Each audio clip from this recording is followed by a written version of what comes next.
Assalamualaikum warahmatullahi wabarakatuh. Bismillahirrahmanirrahim. Wa bihi nasta'in. Alhamdulillahilladzi hadana lihadza wa ma kunna linahtadiya laula an hadanallah. Wassalatu wassalamu ala Rasulillah wa ala alihi wa man tabi'ahu wa wala. Alhamdulillah, kita telah melangkah ke Ramadan yang keempat, ya, harinya. Selepas kita melangkah ini, langkah yang sangat istimewa. 11 bulan kita telah digoda, diuji dengan pelbagai hiruk pikuk kehidupan yang mencabar. Kini kita berpeluang untuk melalui satu saat tempoh tarbiyah madrasah Ramadan buat Muslim mukmin, ya, tanpa kecuali untuk menekuni ya, madrasah terbaik Ramadan ini, insyaAllah. Bulan yang mulia ini kita berpeluang mengumpul ganjaran, menguatkan perisai diri, dan padanya terkumpul malam Lailatul Qadar, bulan penuh kerahmatan, keampunan dan pelepasan dari api neraka, bagi mendapani ya, cabaran yang mendatang yang lebih besar pada tahun-tahun yang akan datang, insyaAllah. Justru sama-samalah kita berdoa agar kita diberi kekuatan untuk istiqamah dan memurnikan budaya itqan fil amal, yakni melaksanakan ibadah sepanjang bulan yang mulia ini. Diterima Allah Subhanahu Wa Taala dengan segala amalan, diampunkan kita segala dosa-dosa dan memperolehi takwa yang terbaik, ya, iaitu memperolehi mardatillah. Amin ya rabbal alamin. Alhamdulillah. Jadi tajuk bicara kita pada sesi ini ialah untuk mengajak semua supaya kita lebih itqan fil amal, yang mengakar Ramadan Karim ini. Untuk tempoh 15 ke 20 minit ini, sama-samalah kita berikhtiar supaya kita diberi kekuatan untuk terus beristiqamah dan mengakar dan menyubur budaya itqan fil amal, yakni melaksanakan ibadah sepanjang bulan yang mulia ini dengan segala kebaikan yang terbaik, yang sesuai selaras dengan prinsip itqan itu sendiri. Namun sebelum saya memulakan perbincangan kita mengenai itqan fil amal Ramadan Karim ini, kita harus ingat bahawa puasa adalah hubungan yang sangat kudus antara hamba-Nya dengan Khalik, yakni Allah Subhanahu Wa Taala. Kita panggil the heart of soul that is educated, nurtured and enlightened with such awareness, with such rich muraqabatullah, yakni satu hubungan yang sangat rapat dengan hubungan kita dengan Allah, yang merupakan suatu saat yang sangat penting bagi kita sebagai yang di bawah takluk Allah Subhanahu Wa Taala. Di sini dah sempat kita melatih diri menampilkan sifat muttaqin, takwa dengan kualiti mahmudah yang tinggi, dan menolak sifat-sifat mazmumah, suatu sifat yang sangat buruk. Inilah latihan yang sangat sempurna, yang tiada lagi latihan yang terbaik berbanding dengan pada bulan Ramadan.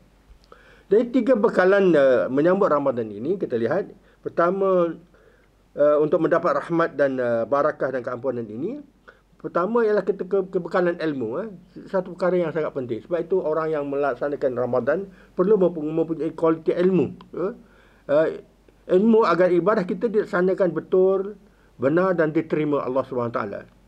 Dengan ilmu kita mengetahui syarat dan rukun sah dan atau batal, sempurna juga makruh atau sesuatu perbuatan amalan Ramadan kita. Macam mana sebagaimana Sayyidina Umar Abdul Aziz menegaskan bahawa barang siapa yang beribadah kepada Allah tanpa ilmu, maka dia akan membuat banyak kerosakan daripada mendatangkan kebaikan. Itu yang pertama. Dari ilmu yang pertama. Kedua, membanyakkan taubat. Dalam soal Ramadan ini kita banyak melakukan taubat, menghindari segala perbuatan dosa, menyesali perbuatan dosa yang lalu, bertekad tidak melakukan pada masa yang akan datang.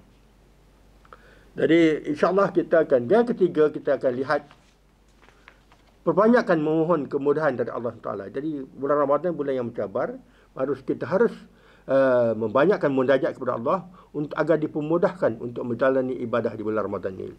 Jadi sebagaimana yang Allah sebutkan, ya Allah, kita mesti memohon, Allahumma la sahal illa ma qatahu sahalan wa anta taj'al qardan idza sahal sahalan. Jadi kita kena ingat, dari kemudahan, ya Allah, kita ada kemudahan apa yang Kau jadikan sebagai kemudahan, dan Engkau lah yang menjadikan perkara yang sukar ini itu jika kamu kendaki dengan kemudahannya. Jadi kita ingat, Allahumma inni as'aluka fi'lal khairat wa tarakal mukarrat. Jadi Allah lakukan kebaikan dan meninggalkan kemungkaran. Jadi dalam soal inilah kita sentiasa mengingatkan tentang perlunya usaha kita meningkatkan istilah itqan itu. Itqan ialah prinsip yang menekankan kepada akhlak dan amalan soleh.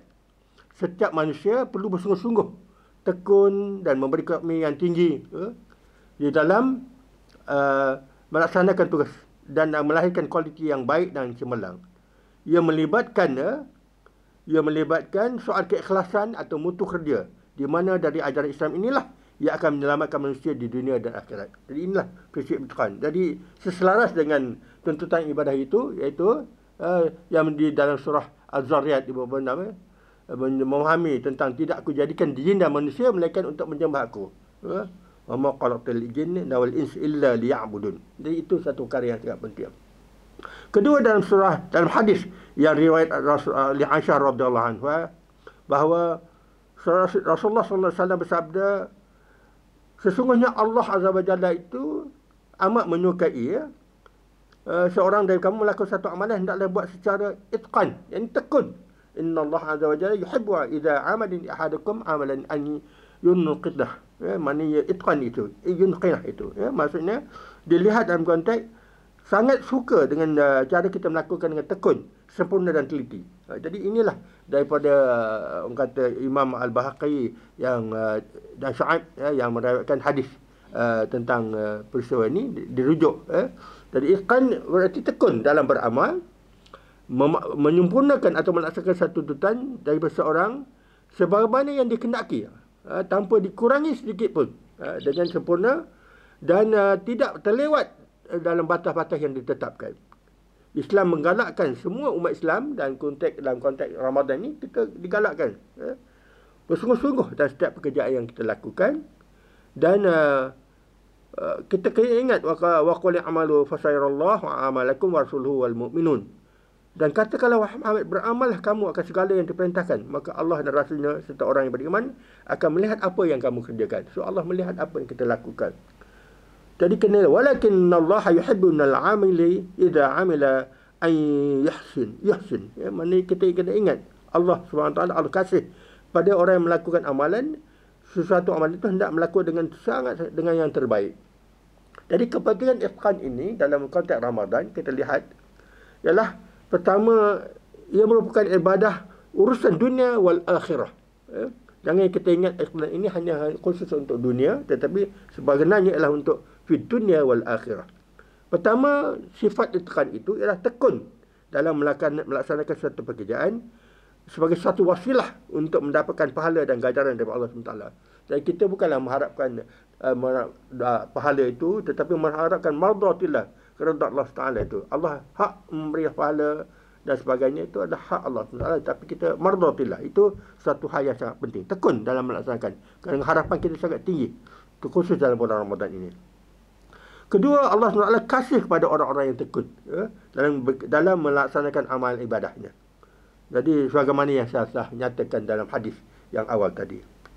Ketiga, barang siapa yang tekun dalam amalannya akan memudahkan urusan orang lain bagi mengelakkan keletihan. Jadi kita kadang-kadang kehadiran kita yang tekun ni menambahkan kata motivasi kepada orang lain, cucu kita, anak-anak kita, keluarga kita, sahabat kita. Dia tengok kita tekun, dia sekaligus akan merangsang diri orang yang tekun kepada orang lain bagi kerana sifat ketekunan kita tu. Jadi kita sebagai pakar motivasi juga, orang yang itqan ni sebenarnya pakar motivasi. Keempat, sifat tekun ini atau itqan ini akan membezakan antara orang-orang yang betul-betul berusaha melaksanakan amal ibadahnya dengan orang yang buat kerja sambil lewa. Ini pun tak sepatutnya berlaku. Sebab itu itqan ini sangat penting. Dan kelima ialah menambahkan keberkatan dalam setiap perkara yang kita lakukan. Jadi kalau kita melakukan amal ibadah puasa Ramadan ini, kita lihat bagaimana sifat barakah, subur, rezeki kita bertambah, kesihatan kita bertambah, hubungan kita dengan keluarga bertambah, jiran dan sahabat karya kita bertambah, para jemaah kita bertambah. Jadi kita lihat sangat tinggi keberkatannya. Bahkan bila kita meraihkan Aid itu sendiri pun kita rasa betapa barakahnya kita melihat bahawa sifat itqan itu atau budaya itqan itu sangat signifikan dalam kehidupan kita. Jadi dengan sifat itu, kita lihat bahawa komitmen, kemahiran yang tinggi dan iltizam yang tinggi menjadikan kita sebagai orang yang melaksanakan ibadah berdasarkan kepada penanda aras atau kayu ukur yang tinggi.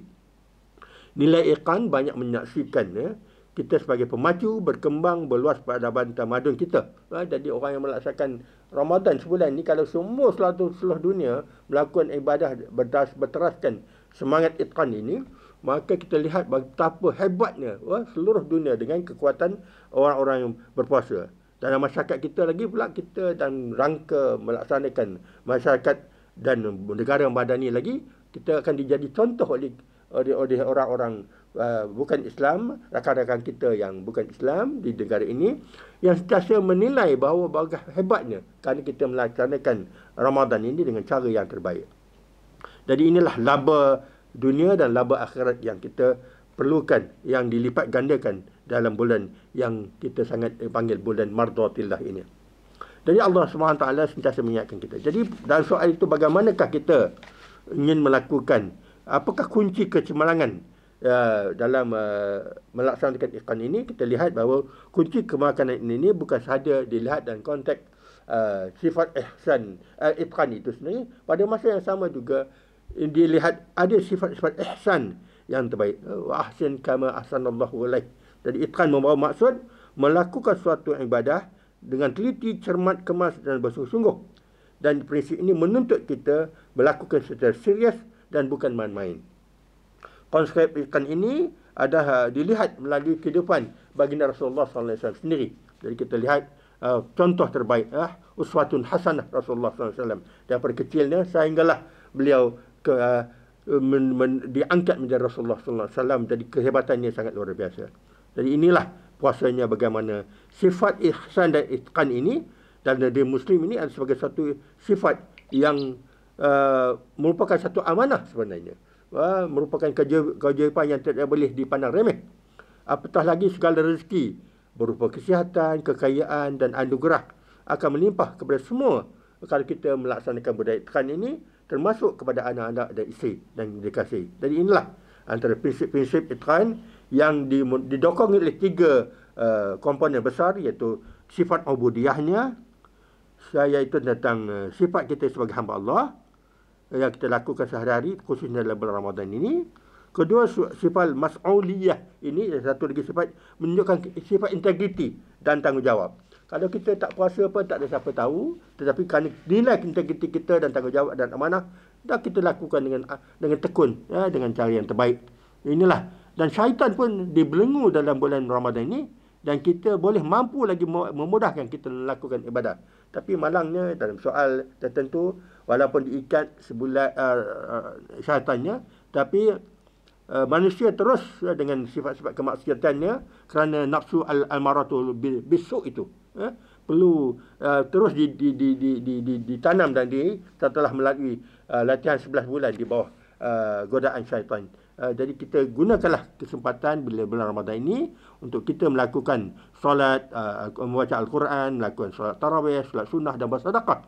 Dan kita teruskan pekerjaan kita seperti biasa dengan niat memperoleh rezeki yang halal. Jadi inilah Allah Azza wa Jalla ini selalu mengingatkan bahawa sifat itqan itu sangat penting, ya. Jadi beberapa perkara lah yang mungkin boleh kita pelihara semasa bulan Ramadan itu. Pertamanya, kita kurangkanlah pertama dalam mendokongi kemuliaan Ramadan ini, kita elakkan daripada menjadi orang kata membuat perkara-perkara lara, ya, seperti menonton televisyen yang tak bagi mengisi waktu lapang kita, yang episod-episod yang sia-sia masanya. Kita menghabiskan masa di pasar, beli barang-barang yang dan menghabiskan waktu dan harta tanpa terkira, disibukkan dengan perkara-perkara, sama ada termasuk juga pembelian secara online, ya. Jadi itulah, bila kita juga berjaga malam tanpa tujuan pun maknanya patut. Sedangkan Allah meletakkan qiyamul lail, satu amalan yang sangat baik, maka kita patutnya terus bertahajud dan beristighfar pada malam-malam, terutama malam-malam yang terakhir, 10 malam yang terakhir. Kemudian kita menghabiskan, untuk kita ramai juga yang menghabiskan masa di dapur, dan mempelbagaikan jenis makanan dan akhirnya membazir. Ini pun satu perkara yang sangat perlu diberi perhatian. Kemudian juga kita lihat sifat bakhil kita terus menajam, kekal dalam Ramadan, sedangkan pada bulan ini pula yang paling baik untuk kita melakukan mendapat ganjaran dari sedekah kita. Dan kedua, kita menghabiskan masa juga dengan majlis-majlis yang kata yang melara, sedangkan kita boleh menggunakan masa itu untuk tujuan zikrullah, majlis-majlis kita beruzlah, berzikir dan juga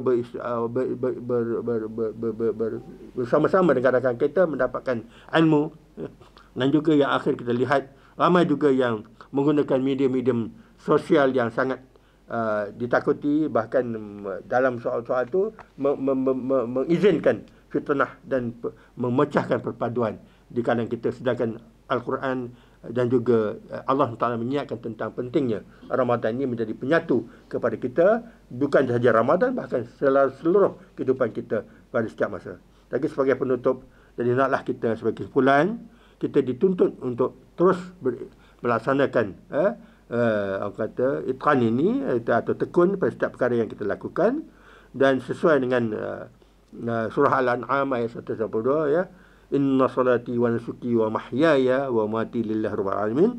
Jadi maksudnya sesungguhnya semayangku, ibadahku, hidupku dan matiku hanya Allah, untuk Allah Subhanahu taala yang memelihara dan mentadbir sekalian alam ini. Jadi kita harap begitulah, ya. Semoga Allah Subhanahu taala menggolongkan kita dalam kalangan hamba-hambanya yang ikhlas dan tekun dalam setiap perkara yang dilakukan sebagai orang yang beriman. Kita perlu menyambut kehadiran bulan Ramadan dengan penuh gembira kerana kelebihan bulan Ramadan berbanding pada bulan yang lain, berpeluang untuk memperbaiki dan memperbanyakkan amalan sebagai bekalan selepas kita meninggalkan dunia. Banyak kemuliaan besar fadilat, boleh peroleh pahala yang besar insya-Allah. Allah anugerahkan malam Lailatul Qadar yang lebih baik dari 10 bulan. Allah gandakan amalan kita di bulan Ramadan. Pahala buat kebaikan Allah gandakan sehingga 10 hingga 700 kali ganda. Dan hadis mengingatkan kita bahawa segala pintu-pintu Ar-Rayyan khususnya dibuka khusus untuk orang yang berpuasa, dan kita ingat bahawa inilah peluang kita menjadi manusia yang sebenarnya tanpa diganggu oleh syaitan yang telah dibelenggu. Semoga dengan perkongsian ini dapatlah kita melahirkan lebih ramai umat Islam yang mempunyai sifat-sifat itqan wal ihsan dalam amalan kita, khususnya di bulan Ramadan ini, dengan meniatkan setiap urusan sebagai ibadah. Apabila kedua-dua sifat ini telah tertanam dalam diri kita, ibarat kita telah menyamaikan sesuatu yang terbaik di dunia, maka kita tunggulah hasil tuainya di akhirat kelak. Jadi sekian jadi untuk kali ini. Jazakallah khairan katsiran, Ramadan Karim. Barakallahu fikum, wabillahi taufiq wa hidayah. Assalamualaikum warahmatullahi wabarakatuh.